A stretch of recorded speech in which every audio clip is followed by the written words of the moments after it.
suivante, c'est Valentin Favier, c'est Montpellier encore. Tout à l'heure, il n'y a eu que Paris qui travaillait. Je ne sais pas ceux qui étaient là ce matin, il y avait une réflexion sur ce sujet. Et c'est l'évolution géométrique et mécanique de matériaux pour la création d'un modèle procédural physique de base du crâne. C'est quelque chose de tout à fait différent. Et on vous écoute avec beaucoup d'attention également. Mesdames, Messieurs, je vous remercie de m'accueillir. Monsieur, je vous remercie de m'accueillir. Je vous présente aujourd'hui les résultats de mon année de recherche financée par l'ARS Languedoc-Roussillon en collaboration avec le laboratoire informatique, robotique et microélectronique de Montpellier. Je remercie particulièrement les équipes ICAR et Dexter qui m'ont encadré dans ce projet.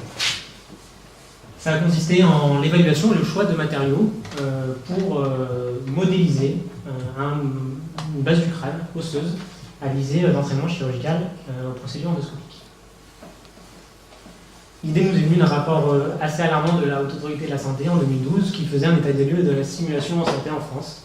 Et on voyait que, autant en Amérique du Nord, l'outil est un argument d'attractivité pour l'établissement, autant en France, l'activité est très disparate, et notamment la chirurgie est le parent pauvre de ces simulateurs, puisque 3% du volume des activités de simulation en France sont dédiées à la chirurgie. Nous sommes donc intéressés à créer un simulateur, un modèle de simulation pour l'entraînement à la chirurgie basique crânienne par voie endoscopique. Pour ce faire, on a établi un cahier des charges du matériau qui doit avoir un aspect visuel proche de l'os humain, des caractéristiques de surface permettant une bonne accroche des instruments chirurgicaux, et bien entendu un comportement mécanique sensiblement équivalent à l'os humain. Tout cela pour des coûts maîtrisés, des délais de production qui sont compatibles avec une activité clinique. Un rapide coup d'œil sur la littérature nous montre qu'il y a différents modèles. Le concept n'est pas nouveau, mais on a soit des modèles assez simplistes pour l'apprentissage du geste lui-même, soit des modèles plus élaborés, mais il y a un manque flagrant de données scientifiques quantitatives concernant la précision anatomique, donc géométrique et mécanique de ces matériaux. On peut donc difficilement extrapoler les procédures thérapeutiques sur ces modèles à la clinique. Donc notre protocole de recherche était le suivant. Nous avons prélevé des échantillons osseux basiques crâniens que l'on a imaginés par scanner et microscanner. Ça nous a permis de réaliser des reconstructions tridimensionnelles informatiques. Et via ces reconstructions tridimensionnelles, nous avons réalisé des impressions 3D en plusieurs matériaux différents. Ces impressions 3D ont à nouveau été imagées par scanner et c'est la comparaison des modèles 3D informatiques de l'os et des matériaux qui nous a permis de réaliser nos tests géométriques.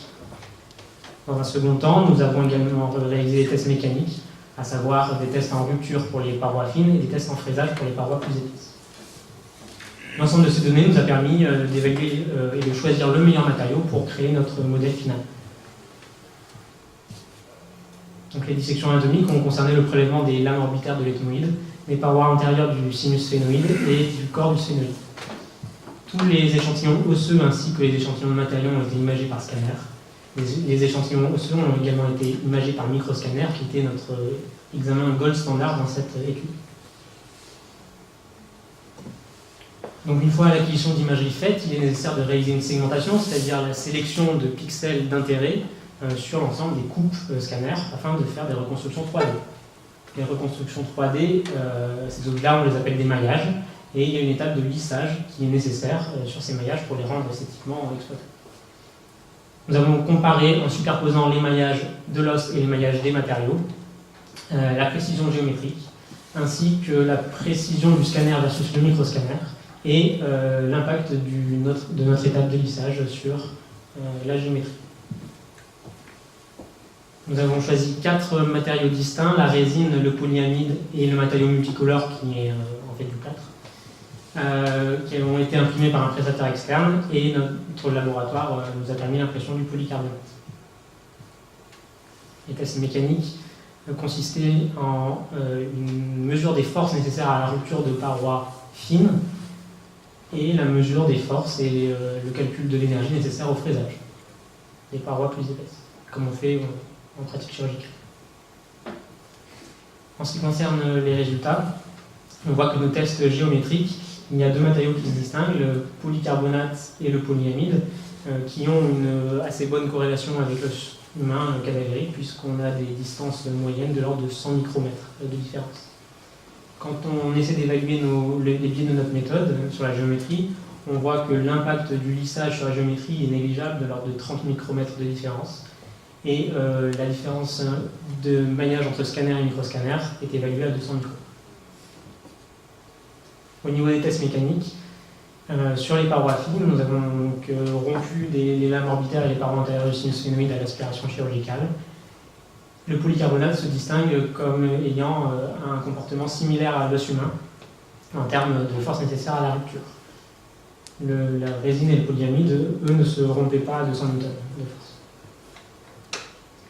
Quand on regarde le profil de distribution des forces exercées lors du fraisage, le polycarbonate, encore une fois, a une très bonne corrélation avec le comportement de l'os humain, avec toutefois des énergies dépensées légèrement moindres par rapport à l'os humain cadavérique. Donc quand on reprend notre cahier des charges initial, on voit que le polycarbonate y répond à tous nos critères en termes d'aspect de surface, visuel et de rugosité, de propriétés mécaniques, de précision géométrique et donc de précision anatomique, c'est ce qui nous intéresse, pour une reproductivité, des coûts acceptables, des délais de production en termes d'impression 3D sur des pièces qui nécessitent 55 heures d'impression. L'intérêt de ce travail, bien qu'il ne soit pas novateur, il a tout de même un intérêt majeur qui réside dans une documentation scientifique des propriétés d'un matériau qu'on a choisi, donc le polycarbonate, et on l'a validé en tant que bon substitut à l'os humain cadavérique pour réaliser des actes de simulation chirurgicale, en termes de précision anatomique qui est excellente et de comportement mécanique. C'est cette validation qui a été réalisée quantitativement qui nous permettra ensuite d'extrapoler nos résultats à la pratique clinique. Et c'est grâce à ça qu'on arrivera à faire des modèles patient-like, c'est-à-dire de la médecine personnalisée, de créer un modèle à partir d'imagerie scanner, le scanner médical classique, d'un patient, de l'imprimer dans des délais courts, d'opérer pour s'entraîner avant et d'opérer le patient après. Ça peut être très utile pour la formation, mais aussi pour des cas particuliers difficiles, de tester des nouvelles voies d'abord, des variations anatomiques, et des applications multiples. Nous avons soumis nos résultats à Table Biomateriala. Et il faut savoir que ce projet n'en est qu'à sa genèse. Il se veut être la pierre angulaire au développement de différentes autres perspectives, notamment l'adjonction de tissus mous pour rendre le modèle plus réaliste. On aimerait cibler la muqueuse, les vaisseaux et les méninges dans les indications de chirurgie basique crânienne. L'apport, bien entendu, de l'enseignement, qu'il soit anatomique ou chirurgical, de ce modèle. Le développement de nouvelles voies d'abord, notamment la robotique endonasale qui va être amenée à exploser dans les années à venir. La création de modèles pathologiques. Et au niveau plus fondamental, on va essayer d'automatiser les tâches de segmentation qui ont été assez chronophages lors de ce projet. Donc, en conclusion, il est très important de souligner que l'impression 3D, notamment celle que l'on a vue, elle est en pleine voie d'expansion dans le domaine médical, que ce soit pour la thérapeutique ou pour de l'enseignement, mais il est absolument nécessaire d'évaluer de façon rigoureuse l'apport de ces matériaux pour extrapoler à la pratique clinique. À notre connaissance, on est la seule étude à avoir fait ça. Tous les modèles, tous les matériaux utilisés et les logiciels utilisés sont libres, ou en tout cas accessibles au grand public, donc chaque praticien peut, en suivant notre méthode, réaliser dans son centre un modèle. Voilà, les étapes sont décrites, il n'y a aucun souci là-dessus. On n'a pas souhaité poser de brevet ou des choses comme ça. Les coûts sont acceptables et, bien entendu, toute la simulation en santé, l'intérêt de la simulation en santé, c'est d'améliorer la sécurité du patient. L'adage, c'est de ne jamais s'entraîner la première fois chez le patient. Je vous remercie. Et je vous montre quand même le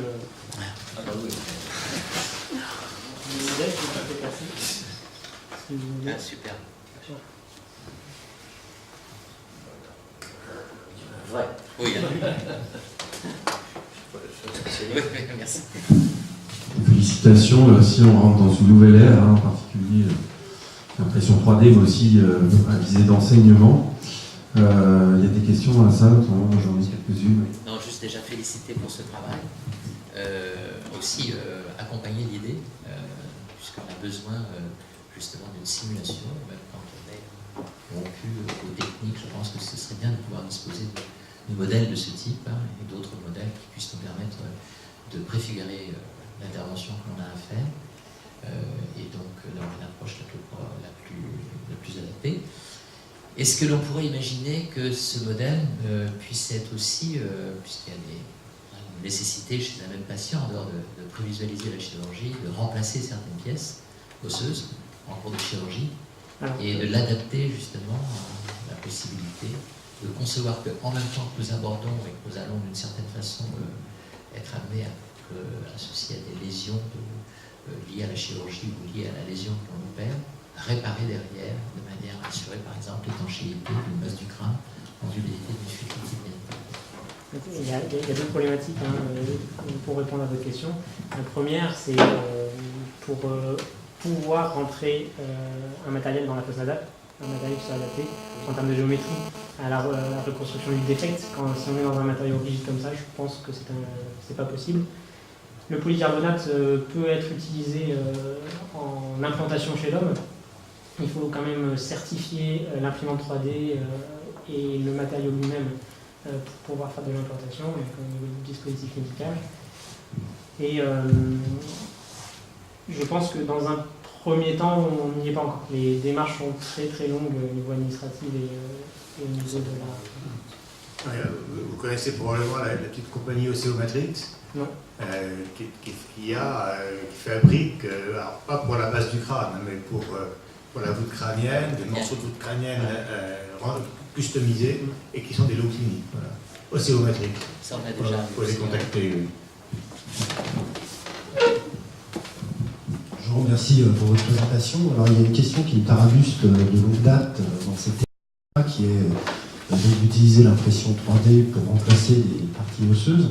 Et quand on regarde bien comment est faite une imprimante, en fait, c'est un micro-robot qui se déplace et qui dépose le matériau, en l'occurrence un super matériau. Pensez-vous qu'il serait possible d'imprimer in vivo si le bras robotique est un peu à l'extérieur, et ça permettrait de régler ces problèmes-là, sachant que ça n'a pas l'air d'être technologiquement intouchable? Est-ce que ça aurait du sens pour vous? Est-ce que... Non, ça n'aurait pas de sens. Alors, dans ce matériau, absolument pas, clairement, parce que je vous ai dit, pour arriver à un volume comme ça, on a sur 60 heures d'impression. L'impression du polycarbonate nécessite l'impression d'un matériau de support qui va permettre le temps du séchage du polycarbonate d'éviter qu'il s'effondre. Donc, on pourra pas mettre un matériau de support in situ. Et on est à des températures de fusion du plastique, donc je suppose que pour le corps humain, ça va être un petit peu chaud. Et enfin, quand on voit la taille de la machine qu'on a pour créer notre modèle, qui représente les anciens, les premiers ordinateurs, voilà, ça nous retourne en arrière. Arriver à mettre une buse qui est commandée par un robot dans une fosse nasale où le toit n'est pas à l'horizontale, il est à la verticale, en tout cas il est de biais, pour poser du matériel dessus. Enfin, ça, moi je pense que c'est pour l'instant impossible, en tout cas avec cette technologie de dépôt financier. Parce que là peut-être que la barre est trop haute, mais au moins sur la calotte... Ah oui, alors moi je me suis intéressé à l'endonasal. Après, éventuellement, on pourrait très bien imaginer faire pour les défects après les volets de décompression par exemple, on pourrait très bien faire des scanners surfaciques très rapides, faire une reconstruction 3D, une impression 3D avec une pièce qui est au bloc, tout à fait. Ça peut Mais ça, à la limite, on peut même le faire via un scanner, évaluer le défect sur le scanner.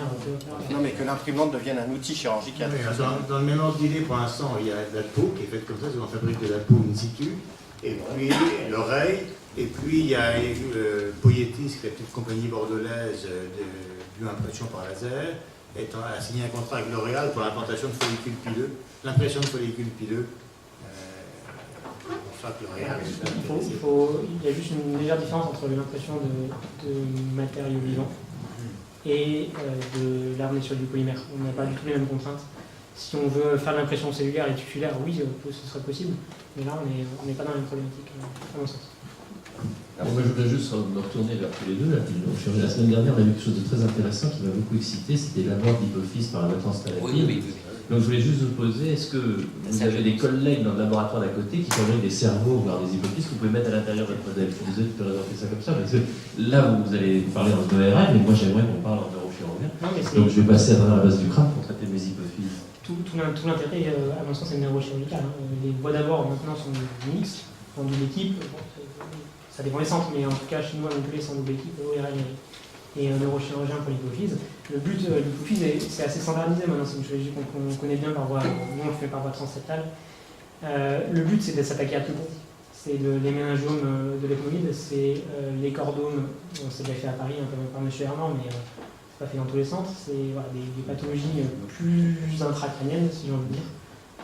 Et oui, c'est tout l'intérêt de ce genre d'approche.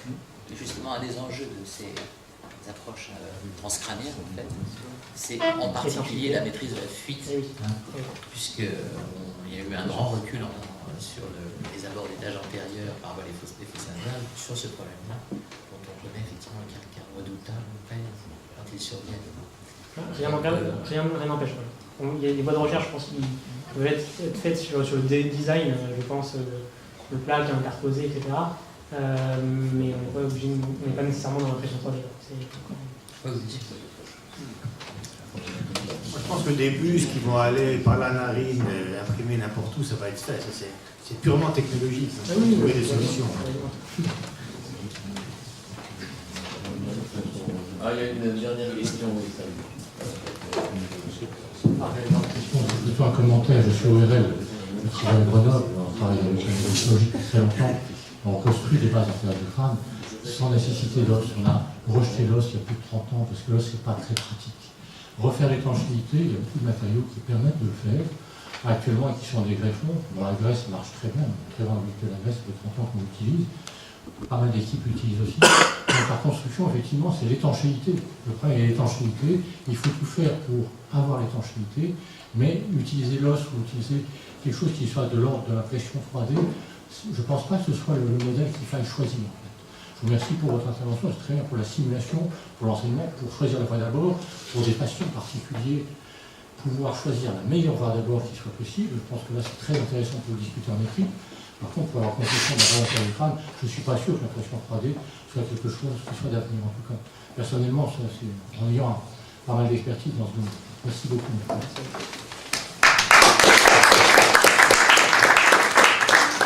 N'oubliez pas de récupérer votre spécimen. Oui. Il y en a déjà un qui l'a pris pour travailler ce soir. Pour l'opération de demain.